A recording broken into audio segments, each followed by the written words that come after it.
Hi, friend. Welcome back to the Summit Up podcast, the podcast that is powered by SummitSalon Business Center. I'm your host, Blake Reid Evans. And if you're someone who is about to enter busy season or you're in the thick of your busiest time of year, this episode is for you because what I know to be true is that we get so busy being busy that we forget what January and February is like in the beauty industry. And this episode is how to make sure that you are just as busy as you are during the holiday season as you are as we go into the new year. And the best person I could think about having this conversation with is a friend of the pod already, but welcome back to the show, Chad Foss. Awesome. Thanks, Blake, for having me. I really appreciate it, buddy.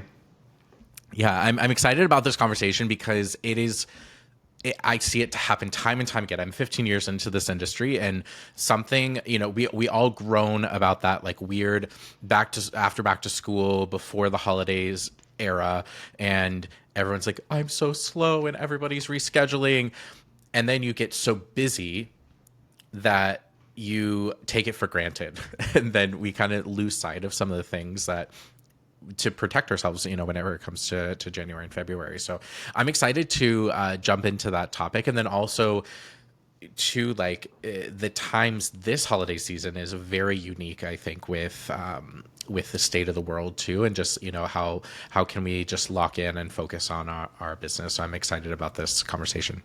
Yeah, absolutely, man. I think this year, let's energy wise, right? It's just people are tired, distracted, but I truly believe, and it might be just the optimist in me when I'm usually a pessimist, but I really truly feel like the opportunity is high. Like, I think people are truly looking for authentic connection more than ever. And if you have this energy shift of just being exhausted, it's not going to help the situation for sure. So I think, like you said, I think awareness is going to create momentum today, and momentum is going to create some magic at the end of the year. So I'm with you 100%, buddy.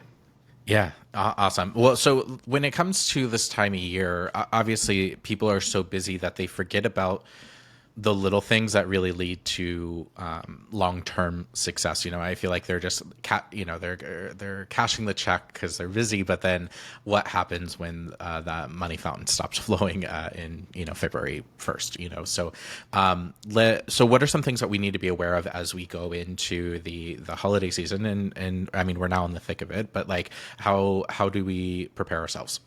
Yeah, I love it, man. I think this year, from my coaching accounts and the salon owners that I've been coaching, I'm just trying to be that creating a year of awareness and not just being on autopilot, because it's so easy to be on autopilot. So one of the things I kind of been asking my salon owners and even my self-employed stylists is, how are you showing up for your guest experience, your team engagement, and just your personal energy, right? Because I think Q4 is not about just doing more. It's really about enhancing what's already probably working for you and what you've been busting your butt on. And I've kind of been calling it my E3 framework, right? I'm calling it the experience, the enhancement, and the engagement, right? So if I had to break those down really quickly, it's like the experience part is in your guest journey. Is it memorable, or is it being a little bit more mechanical, or like you say, just showing up in zombie mode and doing your job, collecting a check, and walking home? And I think, we live our whole industry that this isn't about, cutting hair and selling bottles of shampoo. This is about relationships. So can you show up for yourself and your personal energy, and just, are you making that guest experience memorable so they see the value in that, right? The enhancement part, actually, to be honest, I kind of stole it from you on one of your awesome blogs about small upgrades, right? Are the enhancements, are the treatments there? Is the music right? Is the scent? Is the dialogue? How can we elevate that perception as soon as they walk in the door? And to take it up a next level is what are we doing kind of even before they show up to get them excited about that experience so they also show up? And then that last one is engagement. I think all this is fun and games, and we can talk about this, but it's so much easier to be talking through our mouths. But are we present for our team members, and are our team members present, or are they just clocking in, right? So I literally have seen salons transform by just simply revisiting the guest process or the guest follow-up or the guest check-in. I was just in a school the other day, and they're actually really excited about authentic paper thank you cards that they can send to their guests before or after they come in. So I think the digital age, we literally just talked about this, is getting a little burned out. So where can we kind of maybe take some of that old school timeless Yeah. truths and bring it back to the guest experience? So. Yeah, you're touching on so many things that I love, topic wise, because my whole thing this last year and a half I've been talking about is like, how do we blend the old school with the new school? Because like sending a thank you DM to somebody, like it has an impact, but nothing has a greater impact than sending a thank you card. So it's those like small little things that can really make a difference on guest experience. So I love that you're really jumping into that. So I really do want us to talk about team dynamics, because I think that part is a really crucial point that we're even revisiting in our salon company. Is when you work in a team-based environment, you are exactly that. You are a team. And the behavior, like you could be running a really tight ship, you could be providing excellent guest experience, but if your teammates are not on board and they're not thinking, high level of what the total guest experience looks like, it impacts everybody. So, and you also used a term like revisiting that I thought was really interesting, that we've been talking about a lot at Summit, which is like, you basically got to revisit everything every 6 months so that people remember, right? And so to the salon owner listening, like if you feel like you're saying the same thing over and over again, it's because you are, but just need to know like that's normal and to get over it, because it's necessary for salon ownership. So with all of that said, what are some things that you feel like is really important for team members to be aware of for the guest experience, not even just in their own chair, but for their teammates? That's a great question. And and honestly, I saw this from Heather Bagsby, like social media the other day, where I think consistency is the new creative when it comes to leadership. I think the days of do as I say, not as I do are out the window. And I know we've been talking about that a lot, but I also know from the leadership part, you're probably burned out. And then I think one thing that I learned at Retreat this year, especially in my experience, is if you're not present in the moment every day that you're in your salon company, that's like your first sign towards burnout. And I'm not trying to get too deep on that, but like we really got to be practicing gratitude and think about your origin story. Like you've been probably through the ringer, but you're still in a spot where you're successful, and honestly could be listening to this podcast and like your heart's there, but you just need to get that energy back. Because I think when we try to be like the superhero every single day, right, we start slowly becoming the villain, right? And the best way I can kind of put this is like in 2025 with staff members and buy-in, I think control is an illusion and consistency is the power. And I kind of want to give this analogy, and Blake, I'm going to kind of test this on you and see if it hits. But I want to use like kind of the like Taylor Swift versus a Katy Perry analogy, right? Okay. Taylor Swift, through their entire career, she's been consistent with her branding. Her story is clear. Her emotional connection with her fans has been, if you think about it, the same. It's very, very consistent. And then I'll think about Katy Perry. Her burst of creativity is always there, and it's always trying to meet some sort of demand, but it's also like it's an identity issue. Like she's so it's inauthentic. Yeah, it's like unauthentic. Exactly, right. And I think when you think about leadership and just marketing and just team buy-in, like it shouldn't be like the most trends. It should just be about trust. And I think consistency is what builds your culture. And then when you have a culture, that's when you get the results that you're looking for. So like when you're tired or busy, I have this one word, like do it anyway, right? Be there, show up for your team, right? Because I think the best leaders aren't the loudest or saying it over and over again. They're actually just the most consistent by showing up every day and being present. So that's kind of my analogy that I've been just really honing in on, because I get it. Like even as coaches, it's a lot right now. And it's like almost our job to come up with solutions like every single day, and it's really exhausting. Yeah, well, and it goes back to that whole like rocks versus sand thing. Like if you just focus on the big things, like the little stuff will trickle in around it, right? So I think that part is really massive. And so you talk about as a leader being able to show up and be consistently and do it even when you're tired and to push through.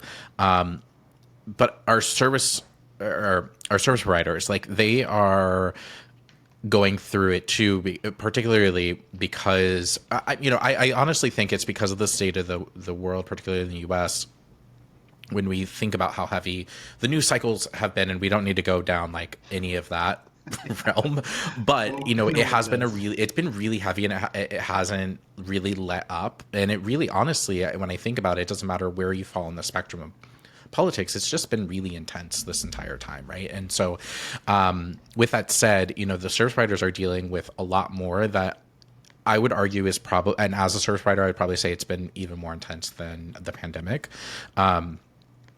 So what are some things that service providers can do to stay focused on the task at hand, which is providing a really excellent guest experience? It's like, how can you hold space for people, hear them out without shutting them down, but then also how do you gracefully shut them down so that we can talk about something more positive, first of all, but also let's talk about the services we're providing to you.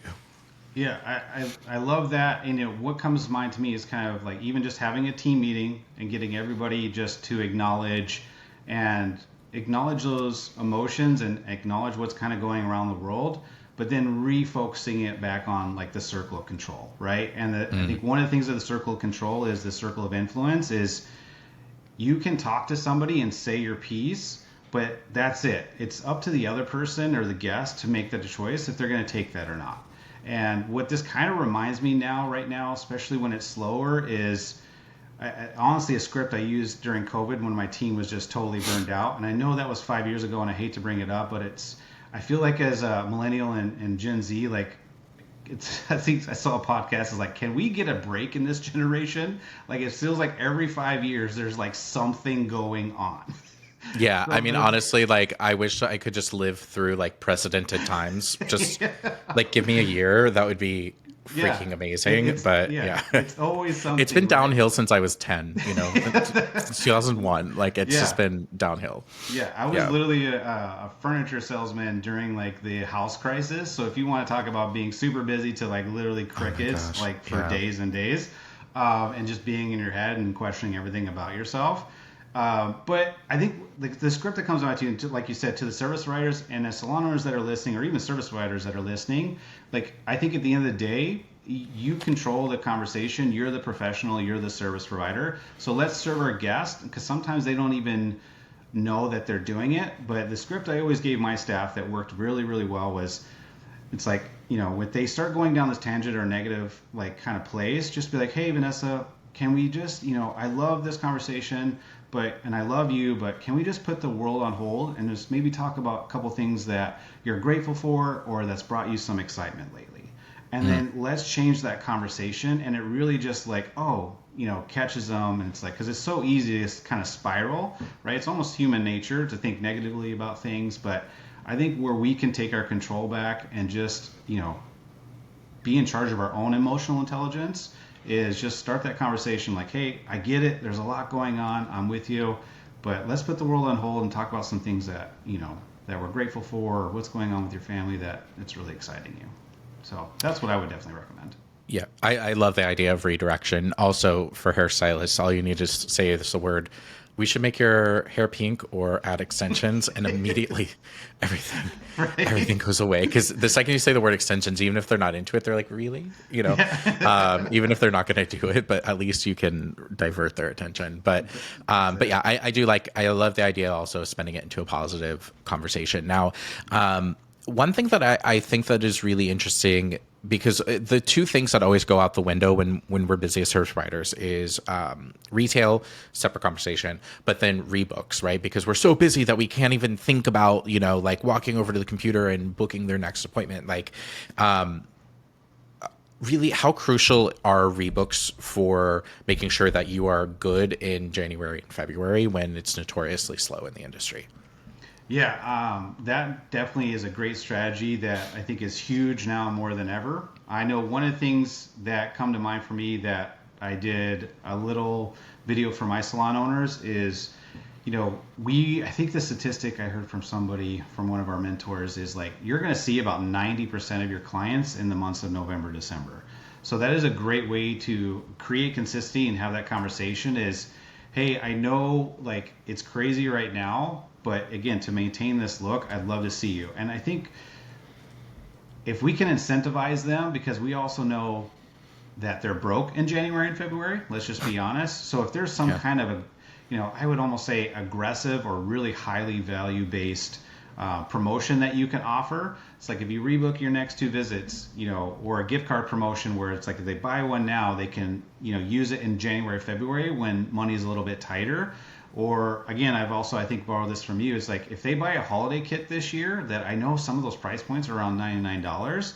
They're great value, but that's a higher price point. It's like, could we offer them a service-based treatment in January, February, that again, like it's only available in January, February, to get them on the schedule to see that value, even if it's just for that one service, because we really set the tone for the rest of the year as if we can get your clients in there January, February.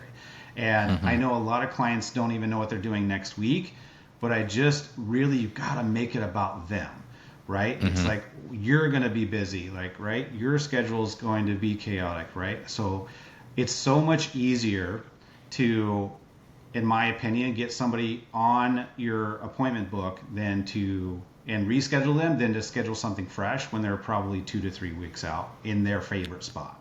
If that makes sense. Yeah, 1,000%. And I think that that's the strategy too. And then for anyone who isn't really into the discounting method, even though that I'm pro effective discounting, particularly for marketing. But if you're not into that, the other thing too, I always offer are like mini services for guests. So like a face frame, a gloss and blowout, like these are small things just to get them back in. And from a customer service standpoint, I always think about like, okay, so their hair is going to look fresh, even in a time when maybe it typically doesn't. And yes, that means that their tickets are much smaller, but at least you're having that touch point with them to make sure that their hair looks good.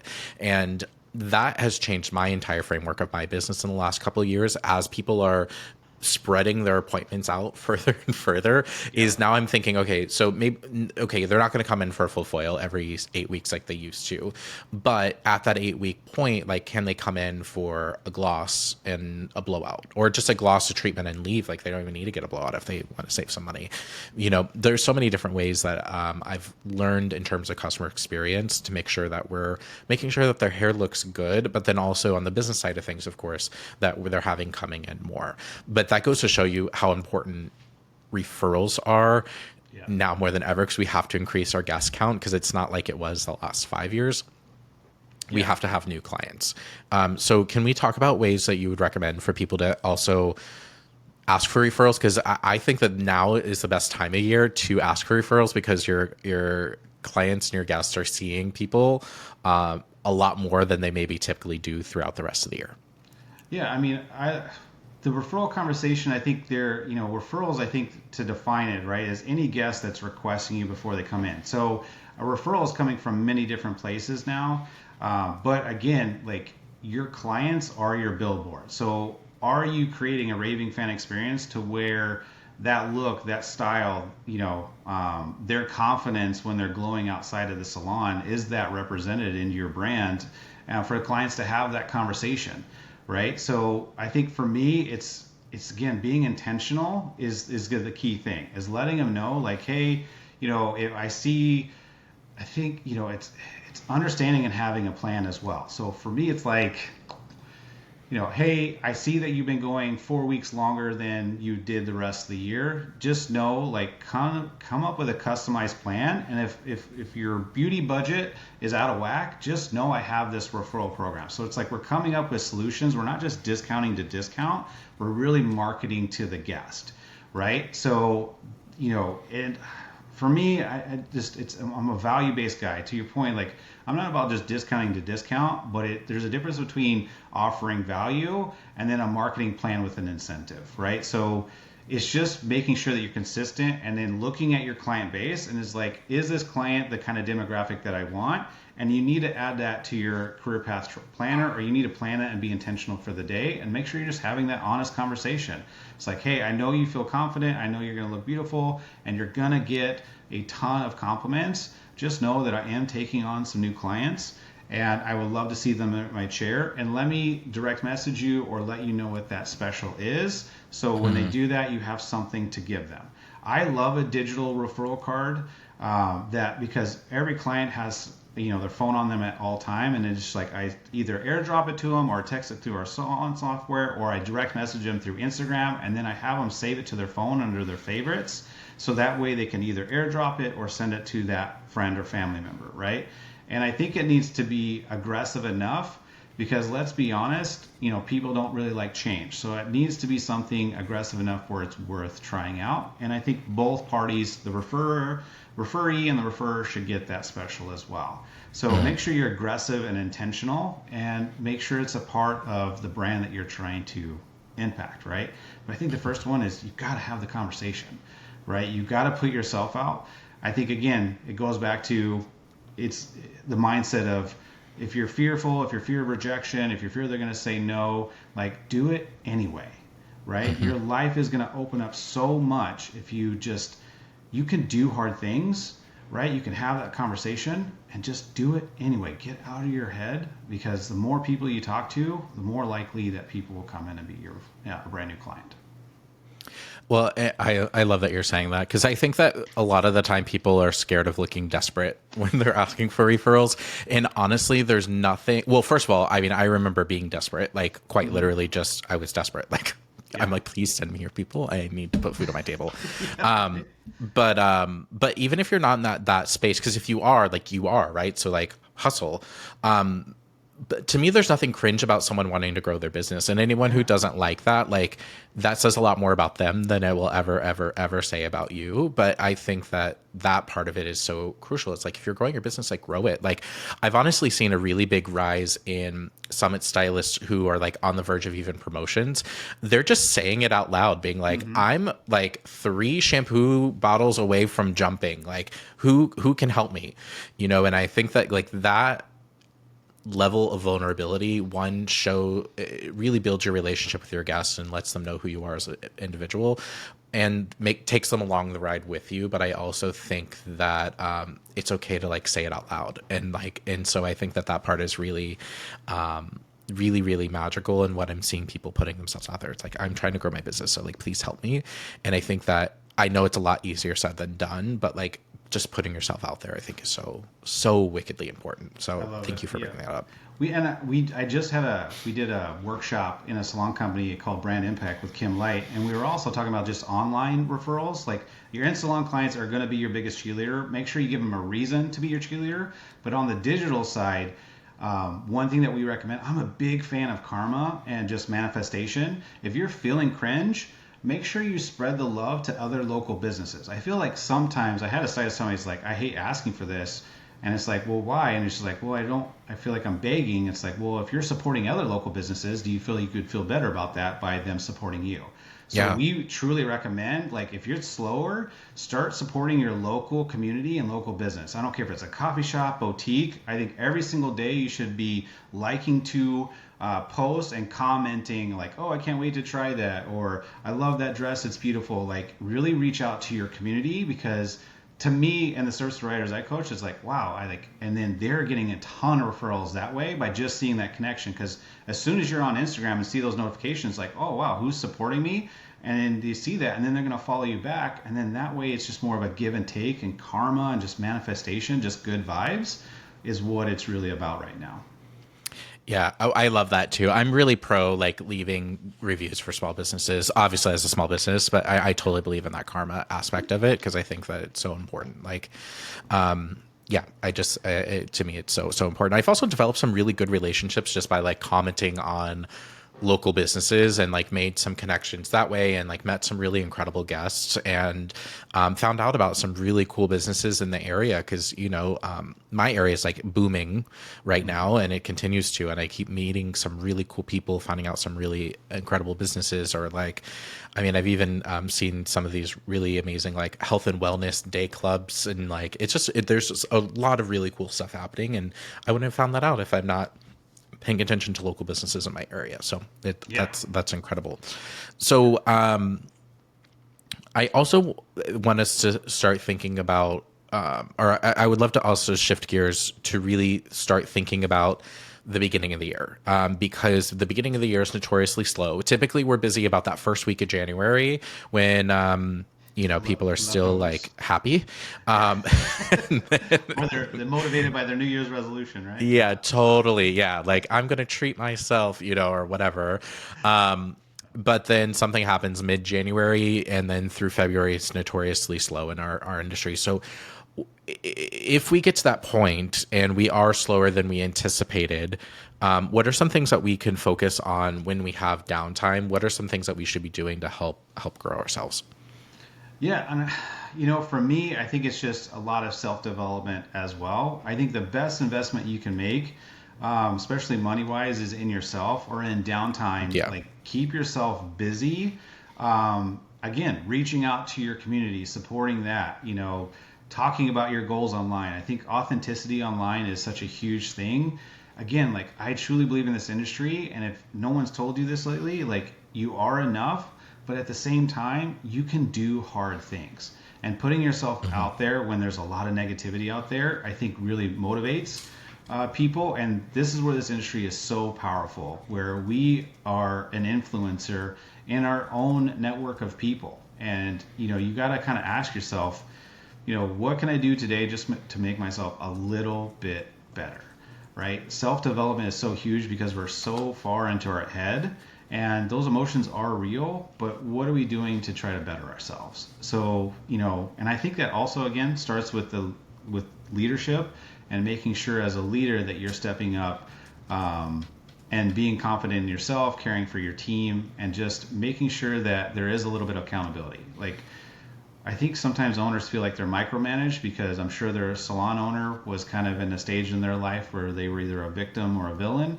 And this is a time to really just be there for them.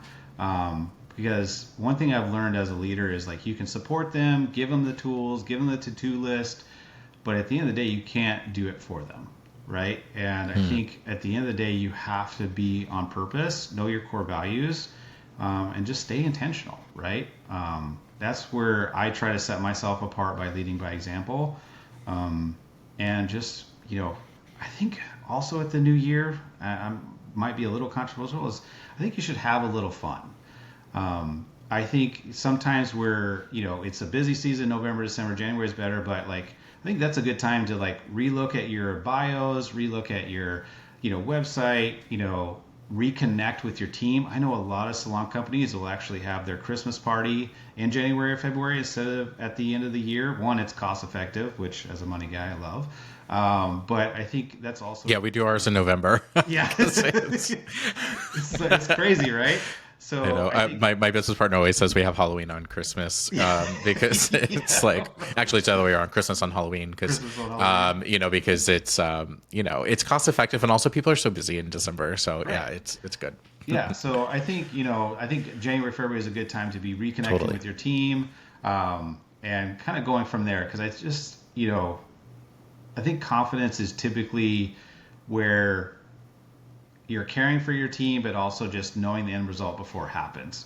And I think, a lot of times in January, February, we like wait for business to happen when we need to take action and make, shit happen, right? Make stuff happen. Mm-hmm. And I think that's where I'm at for January, February. Yeah. I love that you talk about that personal development side of things. Outside of Summit Up, what are some good podcasts or books or things that you've consumed that have been helpful for you? There's the one that I'm reading right now. Yeah, you put me on the spot here. So I really love, is it called, and correct me if I'm wrong, it's on my to-do list, but it's called Let Them.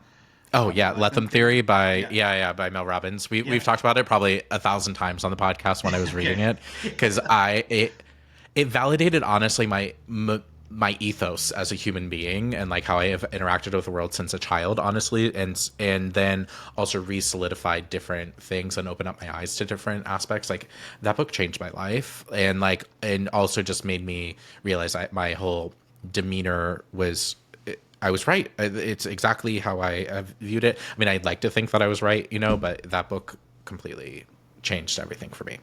Yeah. One thing that I've been slowly reading is it's more on the leadership side, but I think it would be good for service providers as well.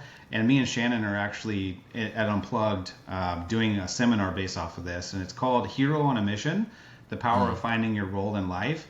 And it kind of really breaks down like, the superhero role, the guide role, the victim mentality and kind of the villain, that at certain parts in your life, you're going, as a leader, you kind of fit into these roles, or what me and Shannon are calling lenses, right? And I love, where that direction of the book is, because I can relate to every single one of those phases, right? And I think as leaders, not to get too deep on this, but it's something, a passion project me and Shannon will be discussing a lot lately, is as superheroes, right? You're going to be the superhero in your own story, but I catch leaders every single day, and even myself, right, try to be the superhero in somebody else's story. And if you think about an energy drainer, right, think about that. Like, you're trying to be you're trying to protect your team from making difficult decisions or messing up.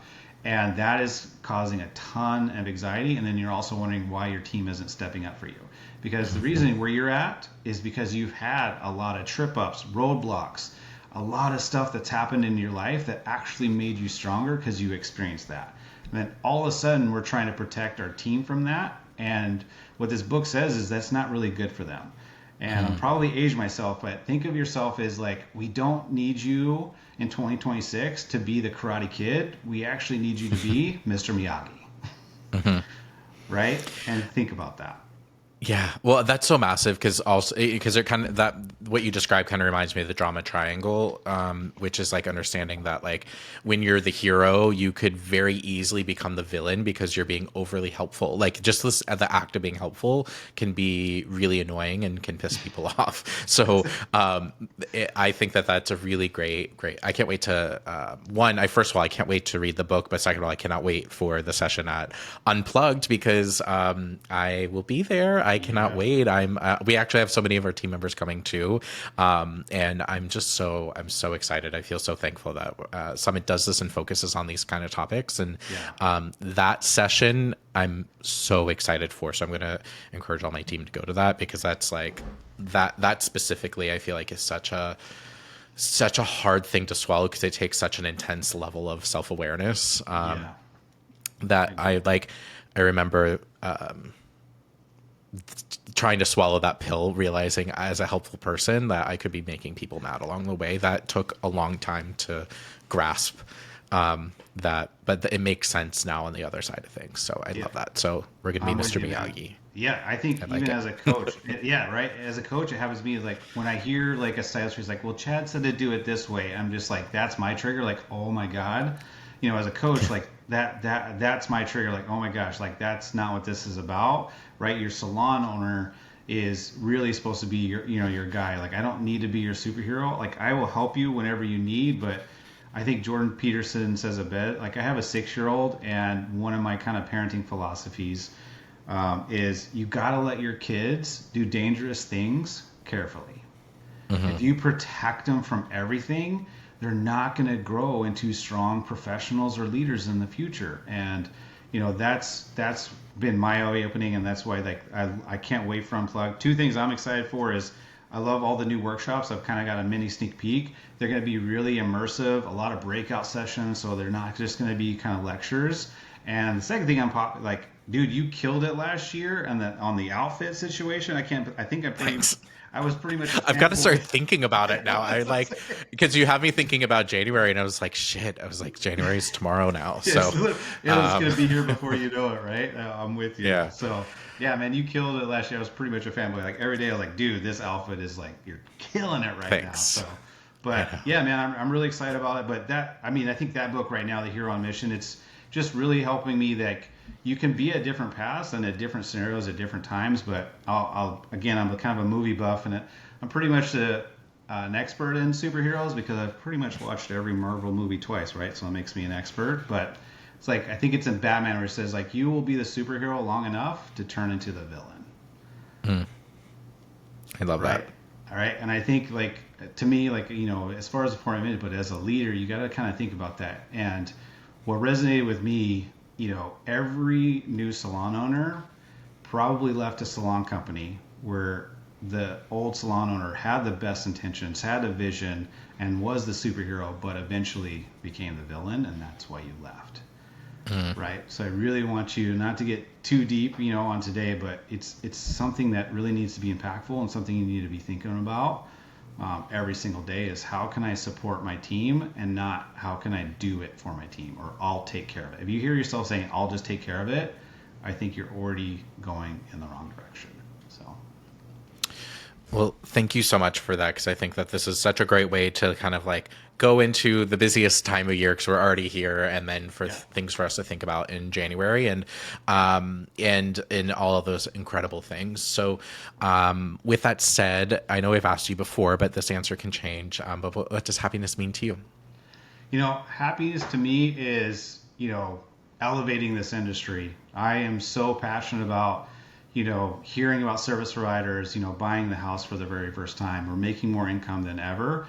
But I think, just I can't stand, the fact that, when I still even hear today in some salons, like, oh, you do hair? Like, what are you going to do for a real job? Like, that just bugs the crap out of me. And it's been my mission since day one, since I've been, honored to be a coach, is to elevate this industry as my happiness. If it's one student, one service provider, one salon owner at a time. And that's my happiness right now, is to elevate the industry and just pass on all the cool stuff that I've learned from our mentors and all the timeless truths in this industry, and just be the next voice of the next generation to make sure that we just uplift this industry for sure. Amazing. Well, thank you so much, Chad, for joining us. And where can people connect with you? Yeah, I'm mostly on Instagram, and it's just at Chad Foss. And you can direct message me at anytime you want if you have any follow-up questions or anything. One thing I just want to quickly add, especially at the end of the year with like retail is just totally a vibe right now, and it doesn't need to be a chore.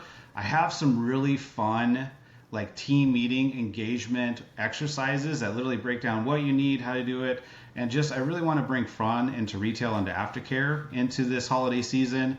And I have some fun exercises. If you direct message me, I would love to send them to you. Just either 15 or 30-minute just fun exercises. One that comes to mind is like retail charades, where you're going to take one service provider, have them look at a product, and then their job is to create like buzzwords, but not the actual product. And the team has to like guess what that product is.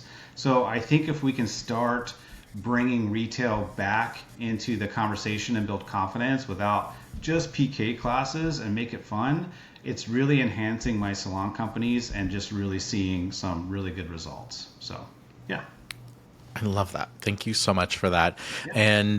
And thank you, friend, for listening. If you love this episode, please take a moment to share it with a coworker or colleague or a friend. And if you really love it, please just take a moment to rate and review us on wherever you are streaming this podcast from. But we will talk to you next time.